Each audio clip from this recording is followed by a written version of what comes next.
Hidden Valley Trail was created by a small spring-fed stream that feeds into the Grand River. It's been one of my favorite places to explore growing up. A lot of wildflowers. Also where we have the Hidden Valley campsite. I wanted to shoot this video before the leaves came out so you can get an idea of the size of the valley, the walls leading out of the valley, and just how narrow it gets. The valley travels under the power lines. Ohio Edison owned the property in the first half of the 19th century. When my grandfather purchased it from Ohio Edison, they kept the rights to run power lines through here. Coming into the part of the valley now where it gets really narrow. At this point, you almost have to walk in the creek. This valley is another good place to find fossils. It's best to wear a good pair of shoes when you plan on exploring this valley. It is pretty rugged. You can see some of the original bedrock laid down during the flood.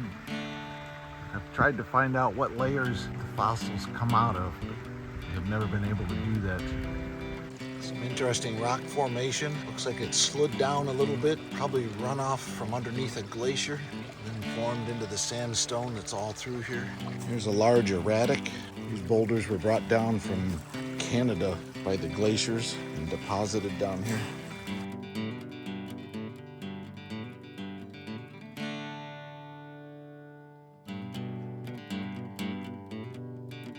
Found a couple interesting rocks.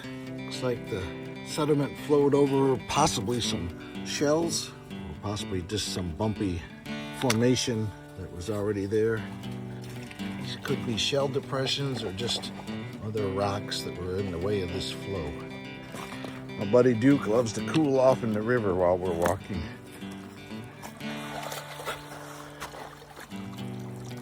Years ago when I was hiking with my daughter Anna, I mentioned that I wanted to clean out these logs so it was easier to walk up through here. She asked me not to. She thought it's better as a natural trail where you have to climb over the logs and work your way up through the valley. You have to keep a sharp eye out on the ground. There's a lot that looks like fossils, but after you look at them a little more, you realize it's just where the sediment flowed over rocks that were in the way. The valley's starting to widen out again. See more of the sediment that was laid down during the flood. There's some shale that was laid down at an earlier time. A lot of blue shale in this valley.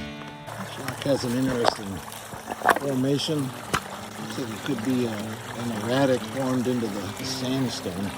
I think it's just the sandstone picked up the impression from something else. And we're getting up to a point where the valley starts widening out again. Get a better look right here of the different layers that were put down. Some seem a lot thicker than others. Hello, Duke. This is a mostly spring-fed creek.